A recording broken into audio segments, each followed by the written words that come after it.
So last week we were showing how we were putting new different nozzles on and basically conducting the study where we were looking at nozzles that produce ultra coarse droplets like the Tee Jet Induction nozzle from spraying systems, all the way down to basically Wilger ER, which is a very fine, which is more of a fine droplet size, like we see with a flat fan, which people have used for years. So what we're looking at in the study a week later is we're seeing some differences. We sprayed Liberty out here at 29 ounces per acre on this Palmer Amaranth that was decent size now, but it's size most farmers would actually, a lot of folks would actually spray in that 6-inch range. And we're looking at fine droplets compared to things that are more coarse. And with these contact herbicides, coverage is critical. And I think that's something that's the take-home point in this particular study.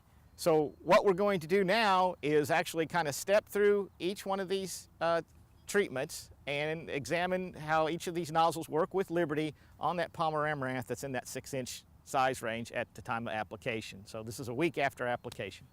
This is the Wilger ER nozzle. This gives a very fine droplet. It's actually very similar to a spraying system's flat fan nozzle. It gives a very fine droplet, but it can be used on the pulse width modulation system. We can see we got very good control of Palmer Amaranth in the 6 to 8-inch window here. This is the Wilger DR nozzle. Again, this puts out a similar droplet size to an AIXR nozzle that we're all very familiar with. It's just a little bit larger of a droplet size than that of a Wilger ER. And as we can see, we lost just a little bit of control, but it's still very similar to that of the Wilger ER with respect to Palmer Amaranth control.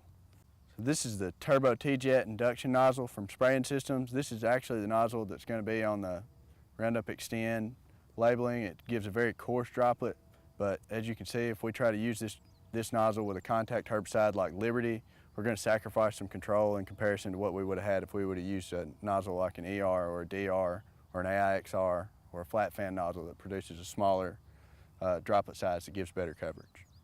This is our spraying systems AIXR nozzle. Gives a similar droplet size to a Wilger DR, somewhere in the 350 micron range. Again, it gives very similar control, gets a similar amount of coverage from this type of nozzle. This is the Wilger Y nozzle. In contrast to some of the other nozzles that we've been looking at, this nozzle has 2 different fans.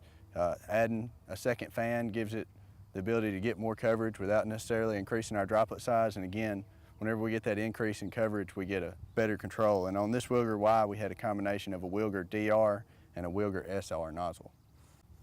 So this is a Greenleaf TurboDrop XL. This is a single fan nozzle that has an air induction pre-orifice cap on it. Again, it gives a similar droplet size to the AIXR or a Wilger DR. Again, we got very similar control that we did out of either one of those nozzles. So this is our Greenleaf TurboDrop dual fan nozzle. So again, as we were saying earlier, like with the Wilger Y, this nozzle actually has this system actually has 2 different nozzles, gets better coverage, and that translates ultimately into more Palmer Amaranth control without increasing our droplet size.